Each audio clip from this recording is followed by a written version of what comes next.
नमस्कार दोस्तों, ocean network में आपका स्वागत है। बस कल का दिन बीच में है, परसों हरियाणा में भी मतदान होना है। यानी हरियाणा की जनता जनार्दन ये तय करने जा रही है कि भारतीय जनता पार्टी की ही निरंतरता में तीसरी बार सरकार बननी है या परिवर्तन होना है। और 10 साल पहले 2014 तक जिनकी सरकार थी, यानी भूपेंद्र सिंह हुड्डा और कांग्रेस, जाहिर है उनकी सरकार वापस लानी है। लेकिन साहब, एक कहावत है कि अगर किसी को अपनी परछाई से ही डर लगने लगे तो समझ लो कि उसके साथ बहुत कुछ ऐसा अनयूजुअल चल रहा है जो उसे भयभीत किए हुए है। कांग्रेस पार्टी जो 1.5-2 महीने पहले तक भी कॉन्फिडेंट थी, बल्कि मैं कहूंगा कि ओवर कॉन्फिडेंट थी, ये दावे कर रही थी कि उसकी लगभग एक तरफा जीत होने जा रही है। और कांग्रेस के कुछ बड़बोले नेता तो यहां तक दावा कर रहे थे कि भारतीय जनता पार्टी 15 से 20 सीटों पर सिमट करके रह जाएगी। लेकिन प्रधानमंत्री नरेंद्र मोदी का जो अभियान रहा है, जो सभाएं रही हैं, जो मुद्दे उन्होंने जनता के सामने रखे हैं, जिस तरीके से उन्होंने कांग्रेस पर, कांग्रेस के इस प्रथम परिवार पर, हुड्डा फैमिली पर और जो ये रिश्तेदारों पर मेहरबान हुए हैं अपनी पूर्ववर्ती सरकारों में, उस पर जिस तरीके से प्रहार किया है, और जो भारतीय जनता पार्टी का डिजिटल प्रचार रहा है हुड्डा सरकार के खिलाफ, भूपेंद्र सिंह हुड्डा के खिलाफ, उसकी वजह से भी कांग्रेस के भीतर जो अंतर्कलह निकल करके सामने आई। और कुमारी सैलजा ने असंध में राहुल गांधी की जो सभा थी उसमें मंच पर दिखाई देकर के इनको थोड़ी सी तसल्ली तो दी। और बाद में जब नारायणगढ़ से इनकी एक यात्रा शुरू हुई कुरुक्षेत्र तक की, वहां भी उनकी उपस्थिति रही। लेकिन अगर आप ध्यान से देखें, गौर से देखें, तो चाहे लल्लन टॉप हो, चाहे दूसरे टीवी चैनल हो, मीडिया हाउसेज हो, जिन जिनको कुमारी सैलजा ने इंटरव्यूज दिए हैं, उससे सीधे सीधे उन्होंने ये संकेत दे दिए हैं कि वो अभी भी नाराज हैं। उन्होंने शुरू में क्या कहा था? उन्होंने कहा था कि जो उनके करीबी हैं, खुद सैलजा के मुंह से ये बातें नहीं आई हैं निकल करके, लेकिन जो उनके करीबी हैं उनका कहना ये है कि 90 विधानसभा सीटों में से कुमारी सैलजा को केवल 4-5 टिकट दिए गए हैं। उनके 4-5 लोगों को ही एक तरीके से टिकट देकर के उपकृत कर दिया गया है। और इसी तरीके से एक एक दो दो सीटें चौधरी वीरेंद्र सिंह को, रणदीप सुरजेवाला को, इनको देकर के इनको फारिग कर दिया गया है। 90 में से 77-78 सीटें भूपेंद्र सिंह हुड्डा की पसंद के दे दिए गए हैं, जिसको लेकर के ये सब नाराज हैं। लेकिन कुमारी सैलजा की नाराजगी कांग्रेस को इसलिए भारी पड़ सकती है क्योंकि हरियाणा में 17 रिजर्व सीटें हैं, 22% के आसपास दलित मतदाता हैं, और कांग्रेस ने 27 टिकट जाटों को दिए हैं, 4 जट सिखों को दिए हैं। यानी 90 में से 1/3 सीटें, टिकट जाटों को और जट सिखों को दे दिए हैं। किस उम्मीद में? कि भूपेंद्र सिंह हुड्डा को आगे करो, विनेश फोगाट का ढिंडोरा पीटो, खापों को इकट्ठा करो, और जो अतीत में 13 महीने का आंदोलन चलाया गया था दिल्ली में, दिल्ली को घेर करके, उसकी स्मृतियां जिंदा रखो, उधर शंभू बॉर्डर पर जो पंजाब की जत्थेबंदियां आई थी उनको रोके रखो। ये सब एक मैसेज खास तौर से जाट कम्युनिटी में, और उसी के बल पर ये मैक्सिमम सीटें जीत करके सत्ता में वापसी का एक ख्वाब देख रहे हैं, या इनको लगता है कि हम इस तरीके से 10 साल बाद हरियाणा की सत्ता में वापसी कर सकते हैं। लेकिन कुमारी सैलजा का जो रुख है, कुमारी सैलजा के जो बयान हैं, उनके जो अभी भी नाराजगी के भाव हैं, और जो इधर सट्टा बाजार के हवाले से अलग अलग यूट्यूब चैनलों पर लगातार प्रेडिक्शंस आ रहे हैं कि हरियाणा में 1.5-2 महीने पहले जो स्थितियां परिस्थितियां थी वैसी अब नहीं रह गई हैं, और भारतीय जनता पार्टी ने बहुत अच्छे तरीके से वापसी कर ली है। प्रधानमंत्री का अभियान हो, योगी आदित्यनाथ की सभाएं हों, धामी की हों, हिमंता बिस्वा शर्मा की हों, राजनाथ सिंह की हों, अलग अलग जो इन्होंने अपने टारगेट जो एरिया फोकस किए हैं और वहां नेताओं को भेजा है, और जिस तरीके से एग्रेसिवनेस बीजेपी की तरफ से दिखाई गई है, उसके चलते ये माना जा रहा है कि कांग्रेस की अपनी अंदरूनी कमजोरियां बहुत जल्दी निकल करके बाहर आ गई, और भारतीय जनता पार्टी का जो संगठन है और जो आरएसएस का भी कैडर है, उसने जिस तरीके से जमीन पर फिर से काम किया है, उसके चलते कांग्रेस अंदर से बुरी तरीके से घबराई हुई है। और अगर मैं कांग्रेस के अंतःपुर की बात करूं, तो कांग्रेस के शीर्ष नेतृत्व को भी अभी तक ये पक्के तौर पर यकीन नहीं हो पा रहा है कि कुमारी सैलजा कांग्रेस में ही बनी रहेंगी, या जो कुमारी सैलजा के साथ हुआ है और जो उन्होंने गुस्सा जाहिर किया है मीडिया में आकर के, संतुलित तरीके से संयमित रह करके उन्होंने अपनी नाराजगी व्यक्त कर दी है। हालांकि जब राहुल गांधी ने कहा या कांग्रेस नेतृत्व ने कहा, तो वो मंचों पर भी पहुंच गई, और एक चित्र बड़ा वायरल हुआ, बीच में एक वीडियो वायरल हुआ, क्लिप वीडियो था वो, जिसमें राहुल गांधी कुमारी सैलजा और भूपेंद्र सिंह हुड्डा के बीच में खड़े हुए हैं, और इनके सबके हाथ ऊपर हैं, और राहुल गांधी अचानक बीच से हट करके भूपेंद्र सिंह हुड्डा का हाथ कुमारी सैलजा के हाथ में थमा देते हैं। तो ये मंचों पर तो ठीक है कि कॉस्मेटिक एक आप दिखाएं कि भूपेंद्र सिंह हुड्डा और कुमारी सैलजा के बीच में जो गुस्सा नाराजगी थी वो खत्म हो गई है, लेकिन जमीन पर तो ऐसा नहीं है।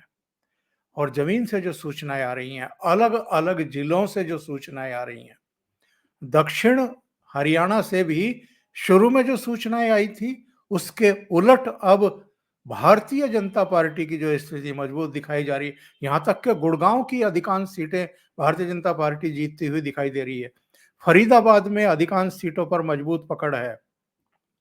इसी तरीके से जो जीटी रोड बेल्ट है, यहां भी भारतीय जनता पार्टी मजबूत स्थिति में दिखाई दे रही है। कई दूसरी जगहों पर भी यही स्थिति है। और जो अभी सर्वे आ रहे हैं, या सर्वे तो इनको नहीं कह सकते क्योंकि चुनाव की प्रक्रिया चल रही है, मतदान परसों होने वाला है, पर जो सट्टा बाजार के हवाले से अलग अलग चैनलों पर जिस तरह की जिलेवार और सीटवार जानकारियां दी जा रही हैं, किस सीट पर किसका पलड़ा भारी है, और कौन से राजनीतिक और सामाजिक समीकरणों के चलते और अलग अलग पार्टियों के कैंडिडेट की मजबूत उपस्थिति के चलते जो स्थितियां परिस्थितियां बदल रही हैं, उसको देखते हुए कांग्रेस के भीतर एक अजीब तरह का हड़कंप देखने को मिल रहा है।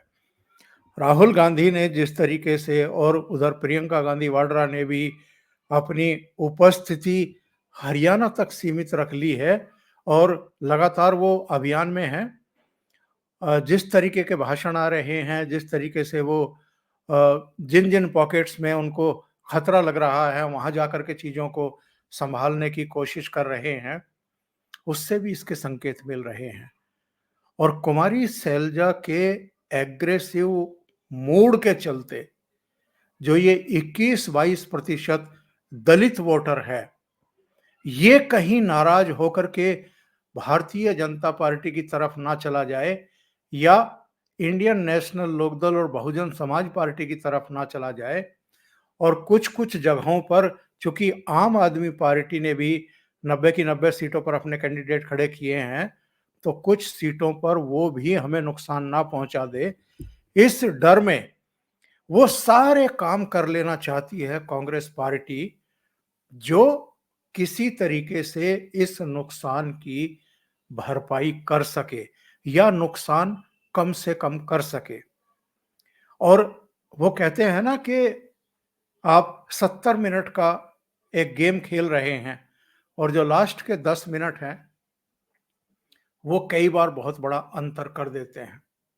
तो 1.5-2 महीने पहले तक जो कांग्रेस संतुष्ट दिखाई दे रही थी कि साहब भारतीय जनता पार्टी जो है वो 10 साल की एंटी इनकम्बेंसी की वजह से, लीडरशिप की वजह से, अलग-अलग सेक्टर के लोगों में तथाकथित जनाक्रोश की वजह से, सड़कों की हालत ये है जी, ये सब तमाम चीजें जो तर्क वितर्क दिए जा रहे थे, इनके चलते भारतीय जनता पार्टी लूजर है और वो तो 15-20 सीटों पर सिमट जाएगी, जो इस तरह के दावे और प्रचार किए जा रहे थे। अब वैसी बात कांग्रेस का कोई नेता करने की स्थिति में नहीं रह गया है। अब आप देखिए, हड़कंप और असुरक्षा का आलम क्या है। लास्ट डे यानी आज 3 अक्टूबर को 2 बड़ी घटनाएं हुई कांग्रेस खेमे में।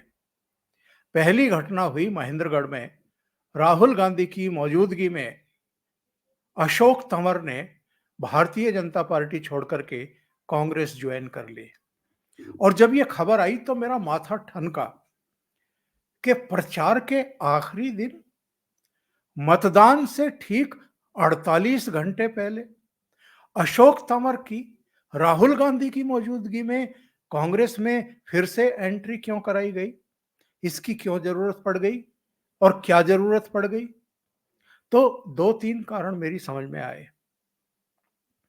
अशोक तंवर 2024 का लोकसभा चुनाव भारतीय जनता पार्टी के टिकट पर लड़े सिरसा से, और अशोक तंवर को कुमारी सैलजा ने हराया। कांग्रेस के टिकट पर वो लड़ रही थी। अशोक तंवर 2019 में राहुल गांधी से, भूपेंद्र सिंह हुड्डा से नाराज होकर के कांग्रेस पार्टी छोड़ करके निकल लिए थे। इसके बाद ये टीएमसी में गए, कुछ समय आम आदमी पार्टी में रहे। उसके बाद इन लोकसभा चुनाव से कुछ महीने पहले भारतीय जनता पार्टी में आ गए और सिरसा से टिकट भी प्राप्त करने में कामयाब हो गए और हार गए। और बहुत लोगों ने उस समय कहा कि जो सिटिंग एमपी थी भारतीय जनता पार्टी की, सुनीता दुग्गल, अगर उनको ही टिकट दिया जाता तो शायद वो बेहतर चुनाव लड़ती। लेकिन अशोक तंवर, जो एनएसयूआई के भी अध्यक्ष रहे, जो यूथ कांग्रेस के भी अध्यक्ष रहे, जो कांग्रेस पार्टी के हरियाणा के प्रदेश अध्यक्ष भी रहे कुमारी सैलजा से पहले, और जो केवल भूपेंद्र सिंह हुड्डा की वजह से उनके साथ जो उनका टकराव था, जो टसल थी, क्योंकि प्रदेश अध्यक्ष के नाते वो जो फैसले करना चाहते थे, हर बार भूपेंद्र सिंह हुड्डा और उनका खेमा उसमें अड़ंगा लगा देता था। और एक घटना तो दिल्ली के रामलीला मैदान में हुई थी। राहुल गांधी, प्रियंका गांधी, सोनिया गांधी वगैरह की रैली थी एक, हरियाणा से मैक्सिमम भीड़ जुटाई जानी थी, भीड़ जुटा ली गई और वहां पर हम ज्यादा भीड़ लाए हैं, इसका जो शक्ति प्रदर्शन हो रहा था, नारेबाजी हो रही थी, उसमें क्लैश हो गया और अशोक तंवर भी उस भिड़ंत के शिकार हो गए। अस्पताल में उनको भर्ती होना पड़ा था और राहुल गांधी उनको वहां देखने के लिए भी गए थे। ऐसी स्थितियों परिस्थितियों में जब अशोक तंवर को लगा कि उनकी कांग्रेस के भीतर ही सुनवाई नहीं हो रही है, उनको हुड्डा खेमे की तरफ से लगातार अपमानित किया जा रहा है और इनका अध्यक्ष पद भी चला गया, कुमारी सैलजा को इनकी जगह ले आया गया। यानी एक दलित अगर विदाई लेता है तो कांग्रेस में एक परंपरा चली आ रही है कि दूसरे खेमे को खुश करने के लिए एक और दलित को ले आओ या एक और उसी जाति के व्यक्ति को ले आओ। यही हुआ था। और फिर कुमारी सैलजा को जब हटाना था, क्योंकि कुमारी सैलजा की भी भूपेंद्र सिंह हुड्डा खेमे से बन नहीं पाई, लगातार टकराव चलता रहा, तो एक और दलित को ले आए, उदय वाहन को ले आए। इस बार पलवल होडल की तरफ से ले आए। तो ये खेल लगातार कांग्रेस में चलता है। अब अशोक तंवर की जो एंट्री कराई गई है मतदान से ठीक 48 घंटे पहले, ये क्यों कराई गई है? अभी भी कांग्रेस नेतृत्व को ये यकीन नहीं हो रहा है कि कुमारी सैलजा मतदान तक कांग्रेस में रहेंगी या अचानक वो कांग्रेस छोड़ने का ऐलान कर देंगी या कोई घोषणा करके भारतीय जनता पार्टी को फायदा तो नहीं पहुंचा देंगी। यकीन नहीं है। इसके बावजूद कि कुमारी सैलजा कह चुकी है मेरी रगों में कांग्रेसी खून है, मैं कांग्रेस की अनुशासित सिपाही हूं, मैं कांग्रेस छोड़ करके कहीं जाने वाली नहीं हूं, पिताजी की तरह मेरी भी पार्थिव देह कांग्रेस के ही झंडे में लिपट करके जाएगा। इसके बावजूद कुमारी सैलजा से आशंकित आतंकित कांग्रेस नेतृत्व अगर अशोक तंवर की एंट्री कराता है, इसका मतलब ये है कि अंदरूनी तौर पर बहुत जबरदस्त हड़कंप है, इनसिक्योरिटी है। लग रहा है कि जो स्थितियां परिस्थितियां 1.5-2 महीने पहले बनी हुई थी वो अब नहीं रह गई हैं, इसलिए सारे उपाय कर लो। दूसरी घटना हुई तोशाम में, बंसीलाल का पोता और बंसीलाल की पोती आमने सामने हैं। तोशाम चौधरी बंसीलाल की सीट हुआ करती थी, बाद में किरण चौधरी वहां से जीतती रही और बहुत अच्छे मार्जिन से जीतती रही। इस बार किरण चौधरी कांग्रेस पार्टी छोड़ करके भारतीय जनता पार्टी में चली गई थी। भारतीय जनता पार्टी ने उनको राज्यसभा में भेज दिया। उनकी बेटी श्रुति चौधरी को तोशाम से टिकट दे दिया और कांग्रेस के टिकट पर बंसीलाल के जो दूसरे बेटे थे, एक सुरेंद्र थे और एक रणवीर महेंद्रा थे, जो बीसीसीआई के प्रेसिडेंट भी रहे।